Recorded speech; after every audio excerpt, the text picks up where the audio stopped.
మామూలుగా ఇంట్లో home theatre experience కావాలి అనుకున్న చాలా మంది కూడా ప్రొజెక్టర్స్ వైపు ఇంట్రెస్ట్ చూపిస్తూ ఉంటారు. అయితే చాలా తక్కువ ప్రైస్ కే మీ దగ్గర ప్రొజెక్టర్స్ లభిస్తున్నాయని నేను విన్నాను. సో ఇంత తక్కువ ప్రైస్ కి మీ దగ్గర ప్రొజెక్టర్స్ లభించడానికి రీజన్, అలాగే స్టార్టింగ్ ప్రైస్ గురించి చెప్పండి. మనకు యాక్చువల్గా ఏంటంటే ఇక్కడ all types of branded projectors ఉంటాయి. వాటిలో రీఫర్బిష్డ్ ఎక్కువ చేస్తాం మనం. ఓకే. రీఫర్బిష్డ్ ప్రొజెక్టర్స్ కాబట్టి ఇప్పుడు కొత్త ప్రాజెక్ట్ 40,000, 30,000, 50,000 అట్లా ఉందనుకోండి, మన దగ్గర 15,000 రేంజ్ నుంచి ఉంటాయి. ఇంకొకటి కూడా ఏంటంటే అన్ని బ్రాండెడే ఉంటాయి. అంటే వెల్ నోన్ బ్రాండ్స్ అన్ని ఉంటాయి. మేము ఎల్ఈడి ప్రొజెక్టర్స్ డీల్ చేయము.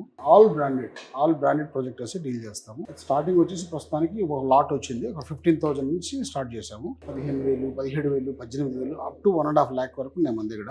1.5 lakh ప్రాజెక్ట్ మీరు అనుకోండి, 1.5 lakh అంటే ఎక్కువ కదా రేట్ అన్నారు అనుకోండి. 1.5 lakh ఉండే ప్రాజెక్ట్, కొత్త ప్రాజెక్ట్ వచ్చేసి 4 lakhs, 3.5 lakh ఉంటుంది. ఇప్పుడు 15,000 చెప్పే ప్రాజెక్ట్ వచ్చేసి మీకు 30,000, 35,000, 42,000 అంటే మోడల్ టు మోడల్ అట్లా చేంజ్ అవుతుంది. ఓకే. సో రీఫర్బిష్డ్ కాబట్టి మనకు కొంచెం తక్కువ ప్రైస్ లో లభిస్తుంది. తక్కువ వస్తాయి.